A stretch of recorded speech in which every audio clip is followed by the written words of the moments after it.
All right, welcome everybody. Hello, everyone.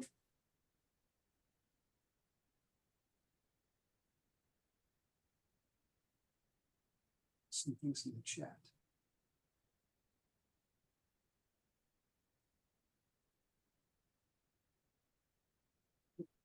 So good afternoon, everyone. My name is Gerald Natal, and I'll be the moderator for this session. It's Charting New Waters, Navigating AI Discourse in Libraries through the Science Salon series. So before we begin, I have a few reminders for you. We have a code of conduct that we will adhere to for this conference. The link is posted, I will post it in the chat.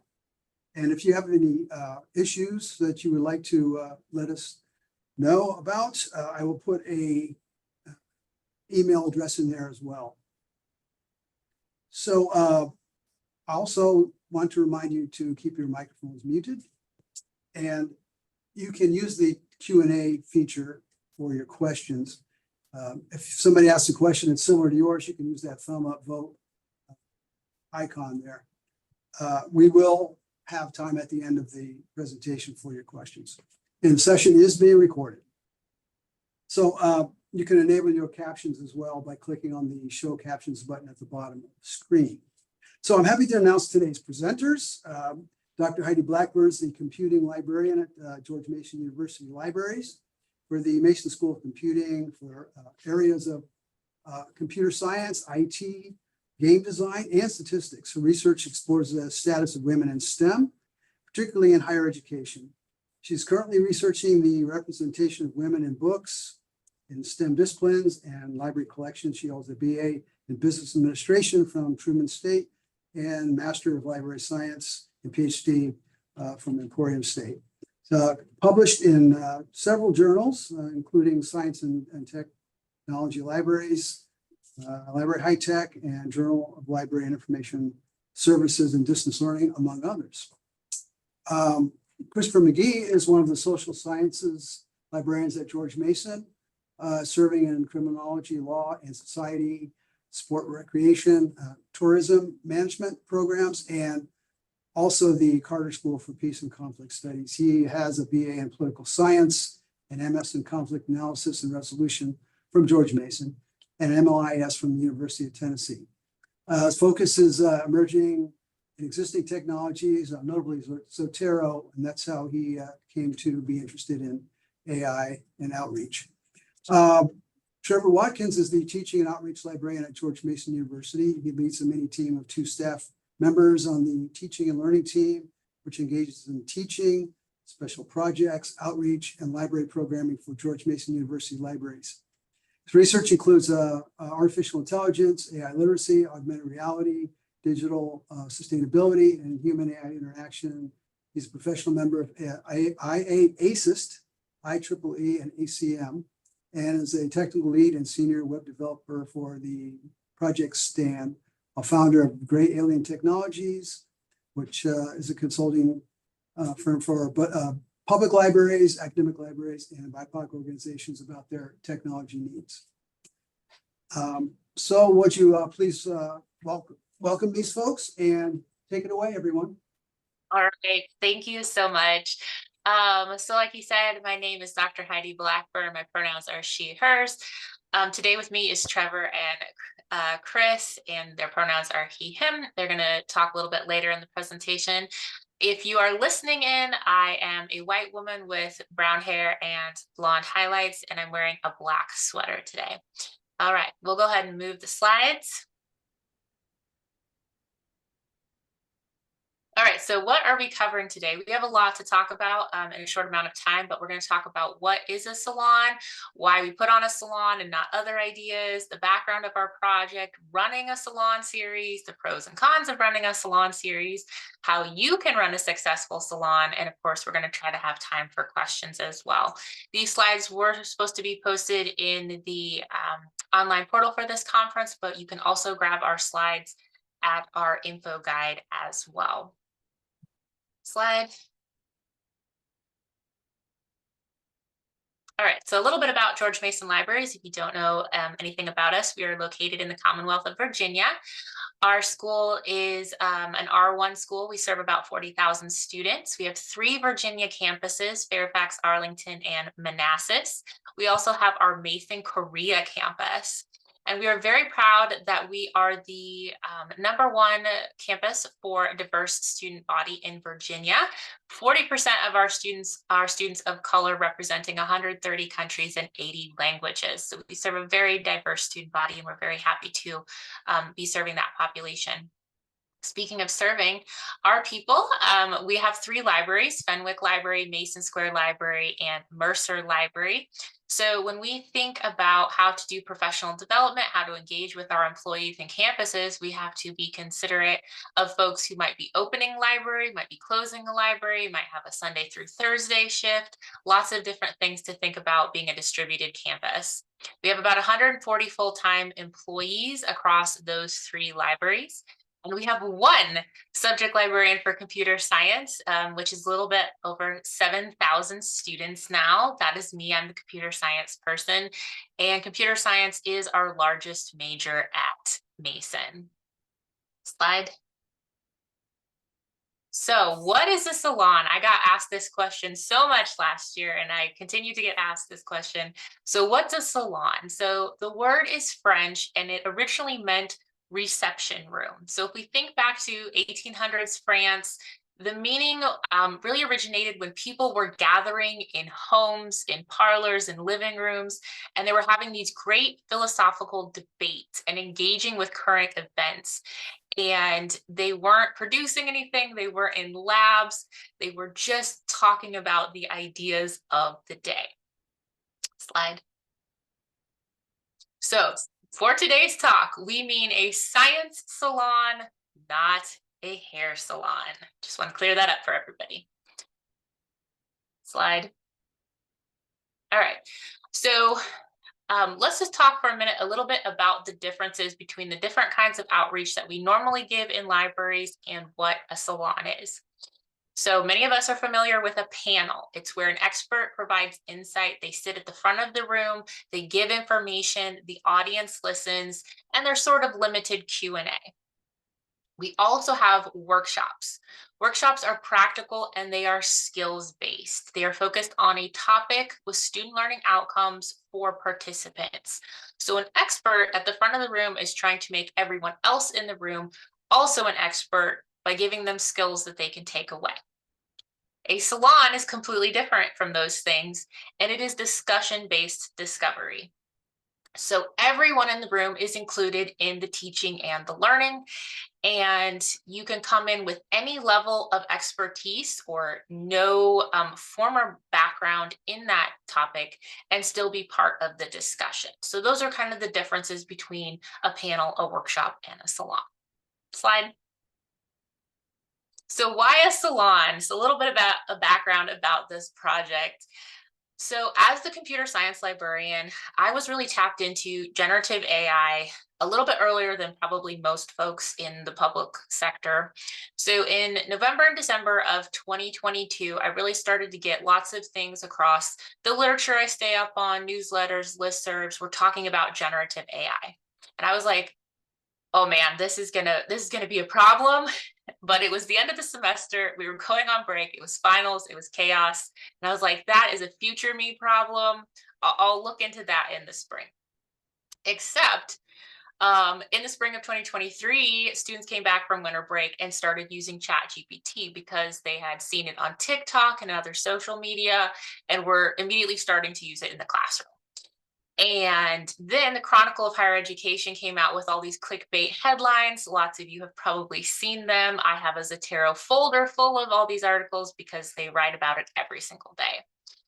So lots of things were happening in the news, lots of things were happening across campuses, across the United States. And so what happens when we have concerns? We turn to our professional associations. So we turned and waited for ALA to have a statement. We waited for guidance from ACRL, our accrediting bodies. to address this new tool and to talk about ChatGPT. But the tools were so new that none of our professional associations had any guidance about how to teach it. Do we use it? Do we not use it? Should we ban it? What's going on? So, of course, we turned to our campus leadership and we waited for administration to put down some rules or some guidelines. Or are we going to use it? Are we not going to use it? And they waited. Like many administrators, they didn't say anything. And something that really popped up for me as a computer science librarian, I started getting calls, I started getting emails. People were kind of whispering me in the hallway. A lot of misinformation that was going around about AI versus robots, which there is a distinct difference between those two. But I was getting questions about, is my job okay?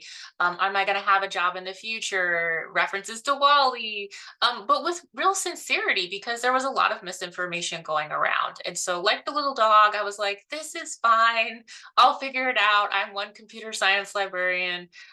We should probably do something. Slide.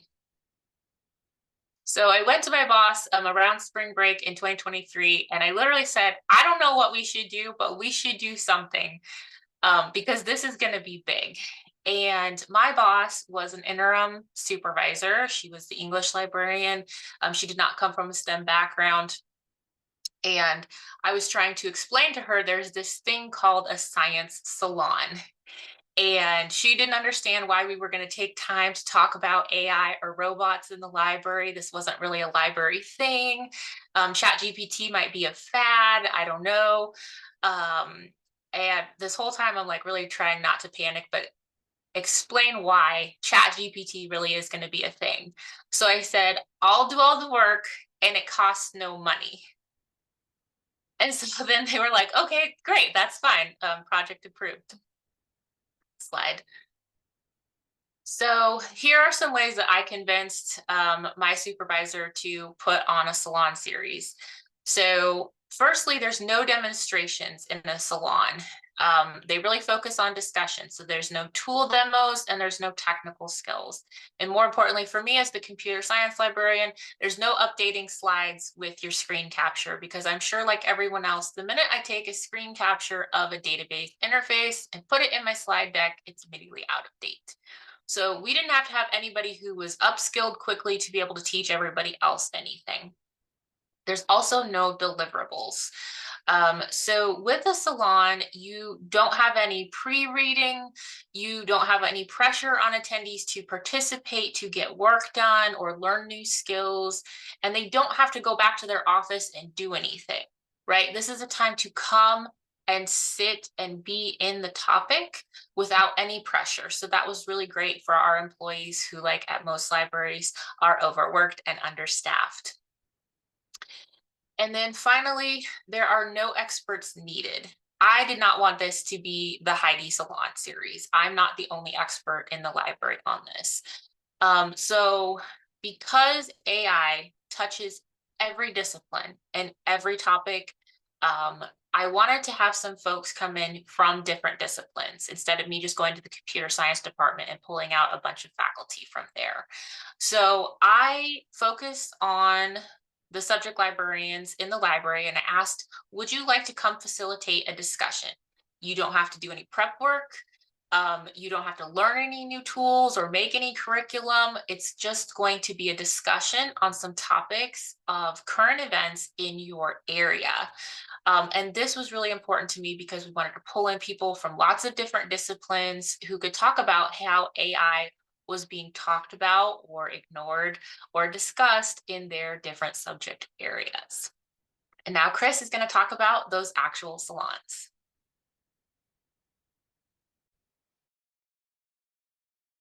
So we began our work putting together material for our first salons in summer of 2023. My own beginning on this was several months behind Heidi. I learned about AI and, well, this particular form of AI at ACRL 2023, came back as like, this is exciting, we should do something. So I was not the only voice, and I was told to calm down, met up with Heidi, and the fun began. These were all done or all managed and moderated by our librarians, and our first round of it was done purely internal. This was a relatively new concept within our libraries. We wanted to try it out, see if it worked. We did have some pretty decent attendance, especially for a summer. Everyone's all over the place. That's not uncommon in higher ed. A lot of fears were brought forward as we worked through some of our sessions, the broader topics that we brought forward, and we held them twice a month in two formats, either face-to-face or in person. We didn't do a hybrid. We kept those largely separate in terms of making sure everyone was in a more equitable footing. And on the right, you can see some of the material we created to pitch and otherwise market the salons inside and later outside of the libraries. We reported back to our leadership within the libraries, and we felt we had a reasonable degree of success, and we were told to take it to the wider campus, which we were understandably anxious about, but we decided to go forward with it all the same. We tried to reach out to our various faculty. We went to our subject librarians to better reach out to all the requisite programs at George Mason University. And on the right, you can see how we began to parse this out in terms of topics to better focus our efforts and focus the discussions for each salon in question. Everyone's busy.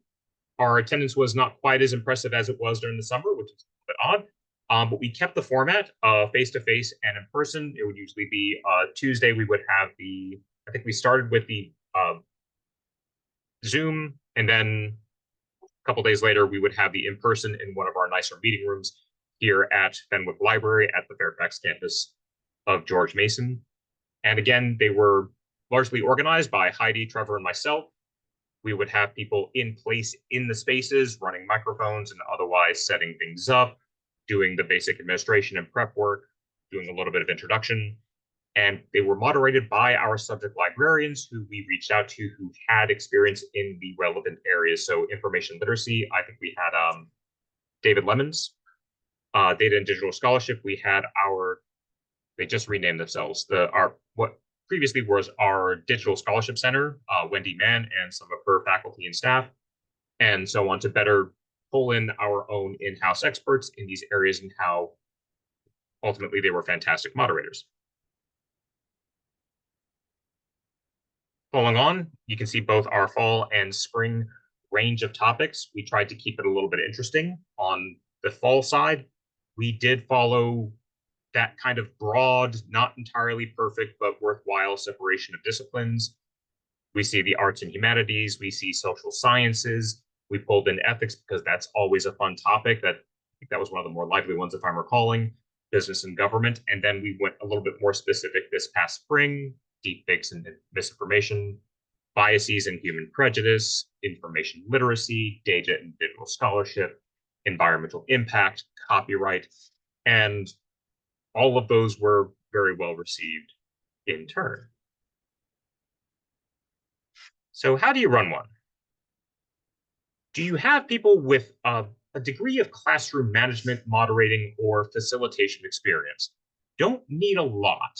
A little bit will go a long way, helping to make sure one voice doesn't necessarily dominate the entire conversation. My voice projects, and I have a habit of doing that. I am, however, trying to tamp that down a little bit. Do you have a target audience, either in-house or through your wider university or college environment? Do you have a computer science program? Do you have areas of the social sciences, arts and humanities, and other programs that may have some kind of interest in this this evolving range of technology that has captured a lot of attention?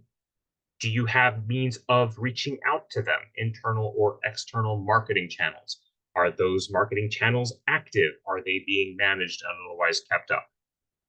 Is it social media? Is it direct outreach from your various notable personalities? Do you have subject specialist librarians? Do you have those points of contact, those relationships to reach out to significant leadership, support staff, faculty in your environment? Do they read your emails? That kind of stuff that also doesn't always get full credit. On the people side, we then go to the space. Space is often an issue at almost any institution of higher education. Do you have a space that can encourage this kind of conversation?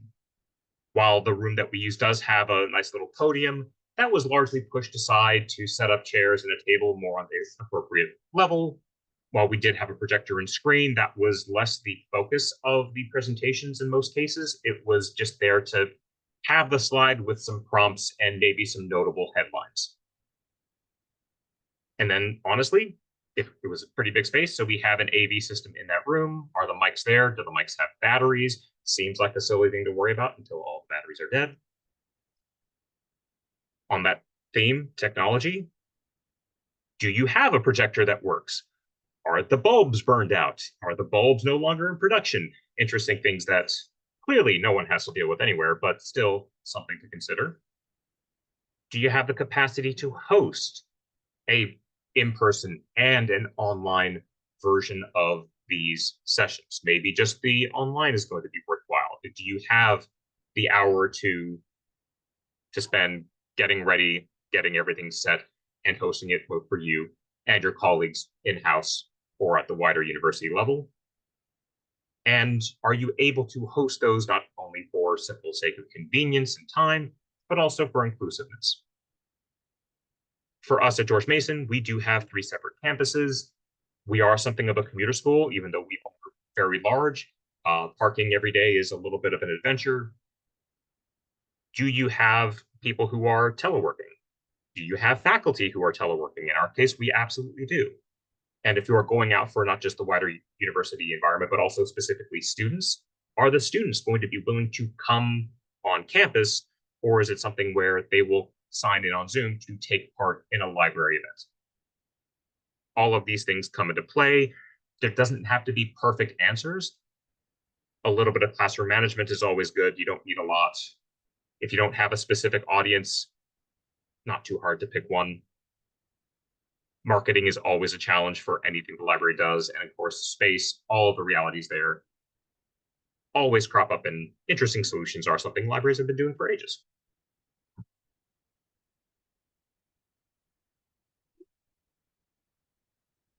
And how do you know if it was good?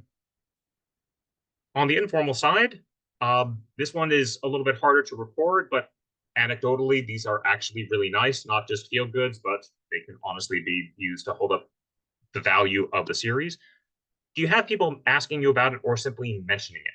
Do you, without prompting, do you have people who attended telling their peers and other professionals, other people in your spaces that, hey, this was good, I really enjoyed it? Does it come up in conversations outside of any official meeting or announcement? Do they just mention it in passing in the hallway? If you're in person on a given day, do they mention, hey, that was really fun, thank you for hosting that, or I learned something new that I didn't know about previously? I suspect this happened a little bit more to Heidi than myself, but are you suddenly bombarded with more questions about AI, with the different types of tools, the different flavors thereof? How are they working and or not working? Usually both. How do they apply to us? These are things that, if that starts to creep up even a little bit, then you know that your Salon series is having an impact. And if you start getting more projects sent your way, people spotting pieces from various listservs, notices about everything from conferences in their themes to book chapters to grants and more, that means that you've caught the attention of probably the leadership and management of your institution. Formally good. Did people actually show up? This is an easy measure. If nobody shows up, then clearly something has gone awry in marketing or just timing or availability.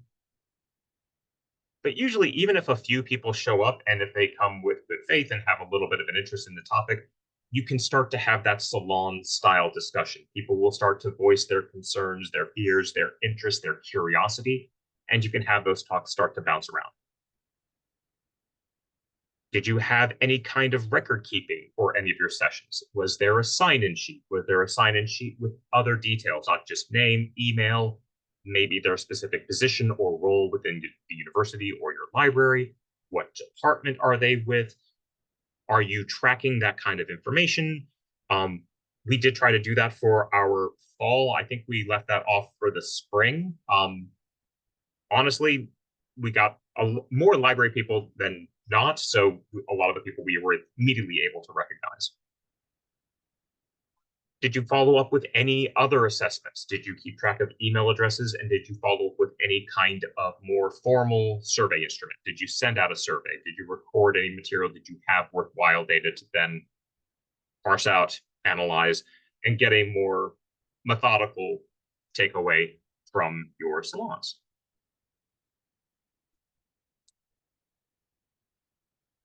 And with that, I think I'm handing it over to Trevor.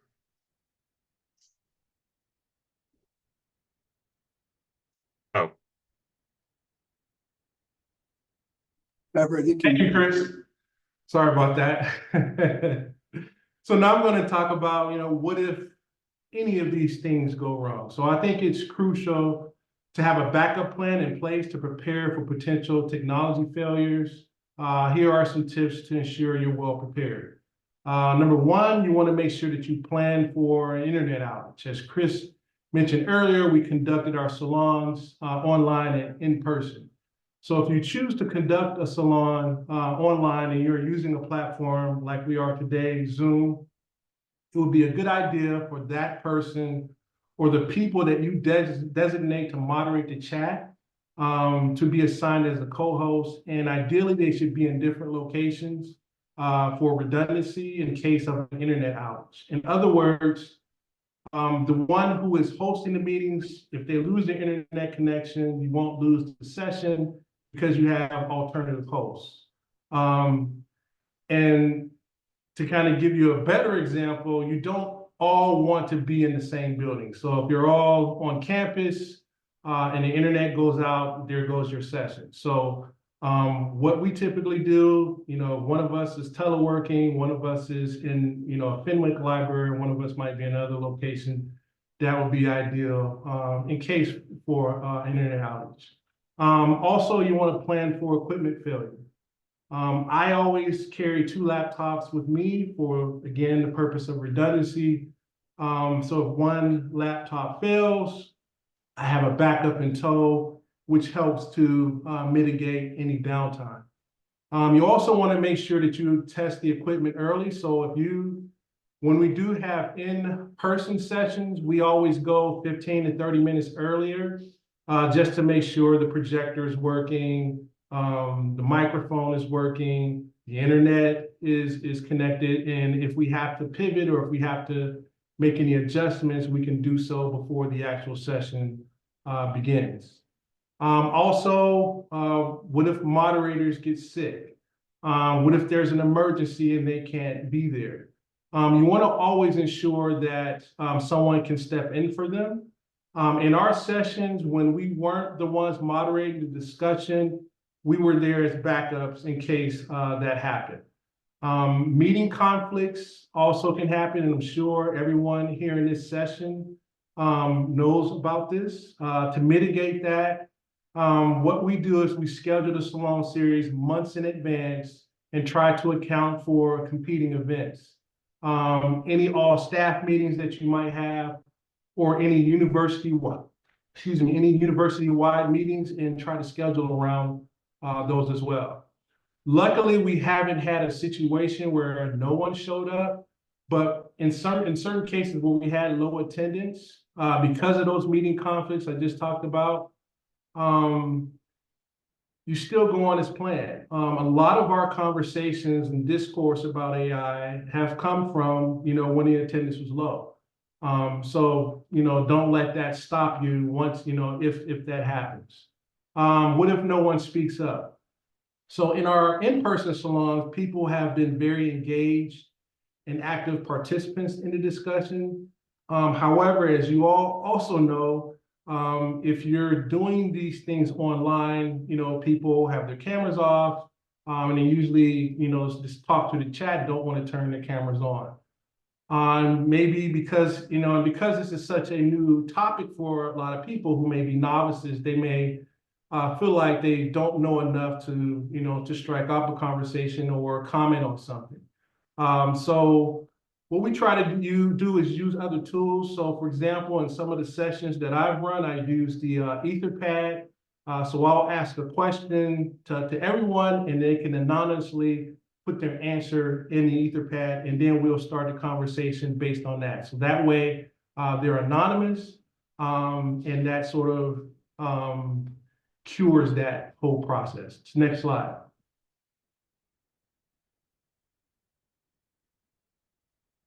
All right, so do we have a pros and cons list? Yes, we do. So the pros of hosting a salon series is that there really isn't much of a budget, as Heidi discussed earlier, that's required to run them, unless, of course, you choose to provide less, light refreshments.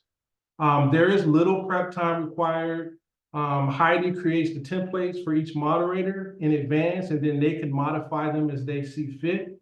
You don't have to have a background in AI to moderate or attend those sessions. In some cases, we have had people, so we had one person that moderated a session, and they asked me to look over their slides before they presented. So, obviously we do that to help them.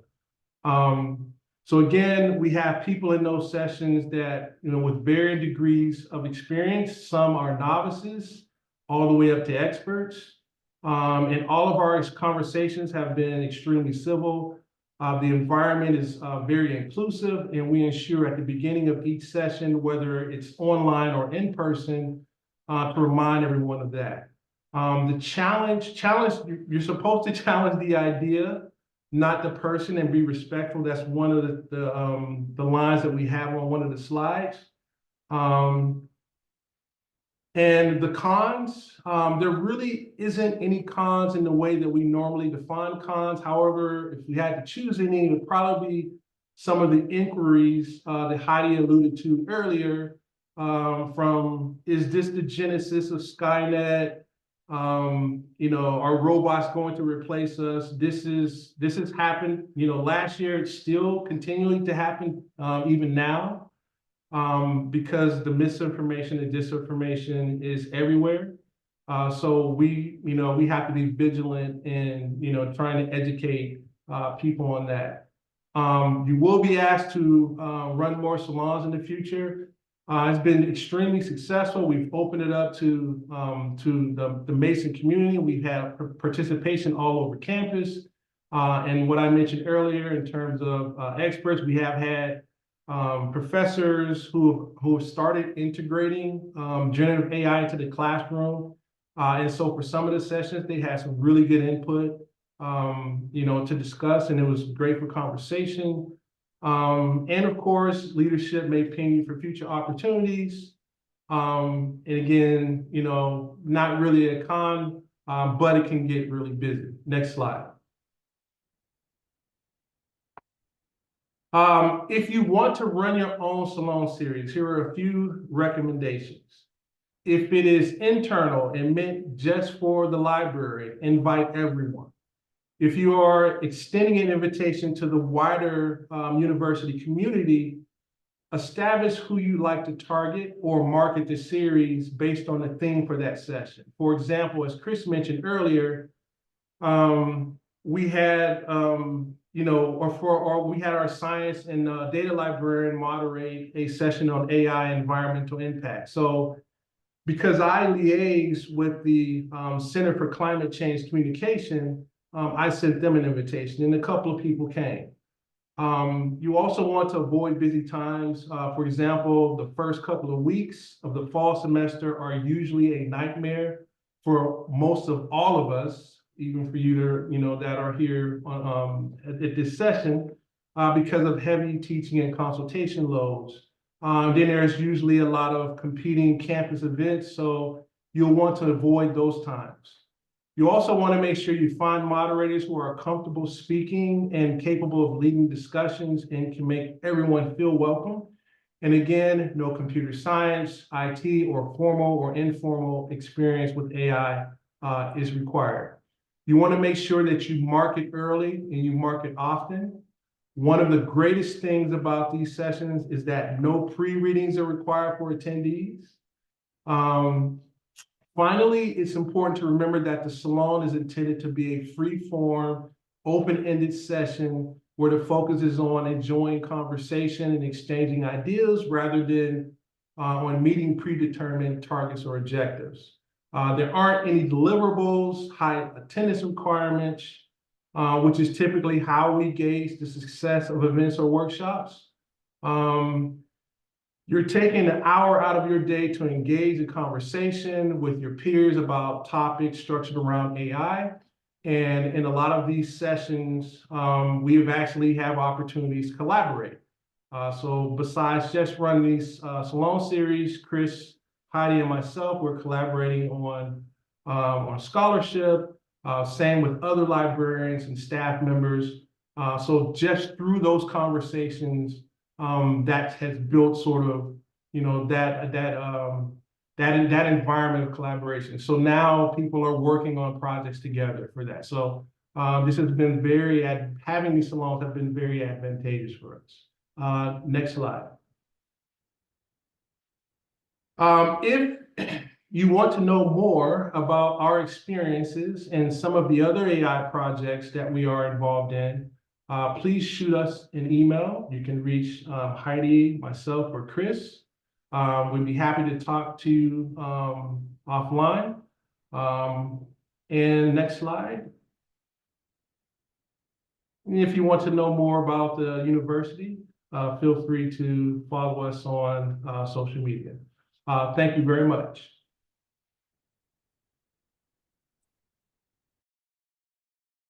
Thank you, Trevor, Heidi, and Christopher. As you were talking about this opportunity, I was trying to compare it to some of the other things that we try to do in our institutions, workshops, you know, and coffee clatches and all these other things. With that I like the idea that this is sort of low stakes for people. You just show up and you bring your brain. It's wonderful. Does anybody have any questions for our presenters today? I don't see any in the chat. I mean, excuse me, in the Q&A. There is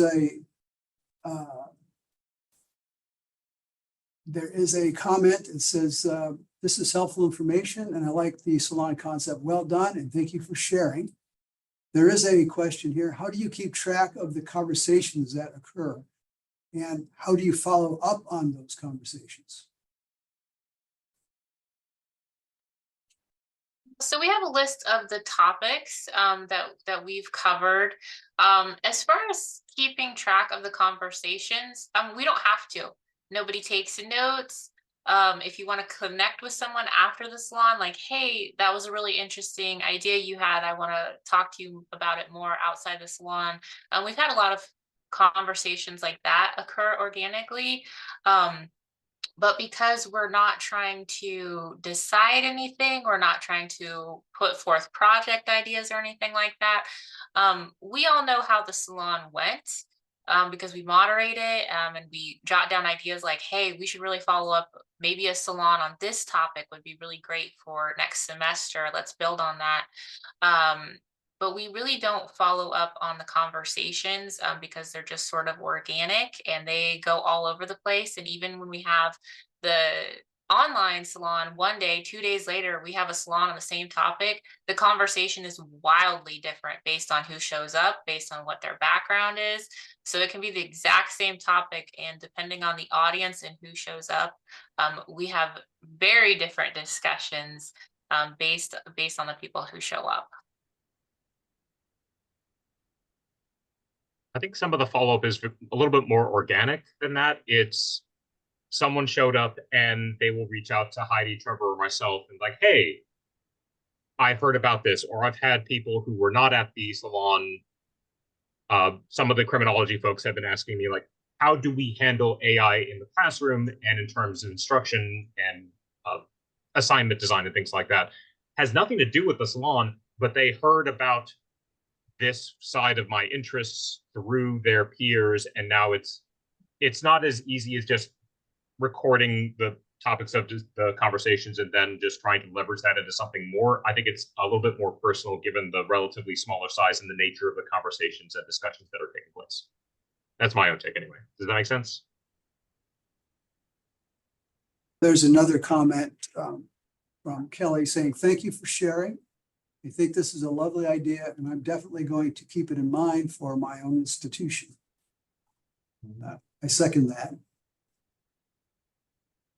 And one thing that I would add is, based on the Salon series, you'll have just word of mouth. We've had other departments on campus that asked us to come and do presentations for their staff. So this is another really great way to for outreach to other parts of campus, and even start partnerships with your library in those particular programs that are on campus. So this is, keep that in mind too, because this is not just a new topic, but it's very popular. People want to know, and knowing that the library, because they already look at us to be experts in this. And so this is another way where, okay, they are doing this thing, so let's bring them over and, let's have discussions here about that. So that's another really cool thing about these sessions or this Salon series. There's a couple other questions here that you may have touched on at some point. Someone, Lisa, is asking, have you started seeing repeat attendees or growth based on word of mouth? And do you think this format would work with students? Yeah, so we really did see a word of mouth growth, especially in the spring. Fall is very busy. People weren't really sure what a salon was. But in the spring, we saw our attendance really go up, especially internally with the library. People were talking about it within their units, going back to the departments. We had people who are coming from those units. And then we have a law school with its own separate library system. They found out about it on an internal listserv. So we saw a spike in law librarians joining us in the spring through the virtual format. So word of mouth really did get out. Again, once we explain what a salon is, like getting that educational component out, assuring them there's no pre-readings, you don't have to be an expert, anyone can contribute. We did see that attendance go up.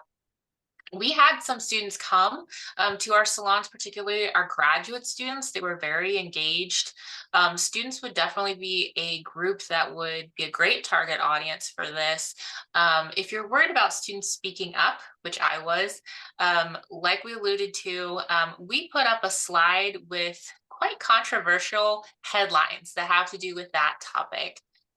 And so that way, if everyone's sitting around like, oh, I don't want to be the first person to talk, oh, I came to just listen and lurk in the background, we put up those current event headlines, and we say, what do you think about that? And people will have opinions. Students would definitely have opinions when you put up some hot, very clickbaity headlines to get the conversation going.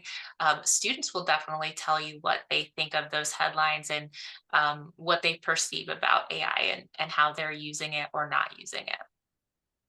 And we just have a couple more minutes here. There's a comment that says, from Dan, says, thanks. This has been extremely helpful. We are having what we are calling a forum at our public library, which is medium sized, but is probably really a salon, though the four panelists are faculty members from universities where the facilitator will pose the most questions. The goal is to have audience participation. Yeah, that sounds very close to a salon. Like you saw in the picture, sort of at the end, we have our two moderators sit at the front. They're there just to kind of fill silence at the beginning. But what we really make sure to do for audience participation is make sure that our moderators are okay with sitting in silence.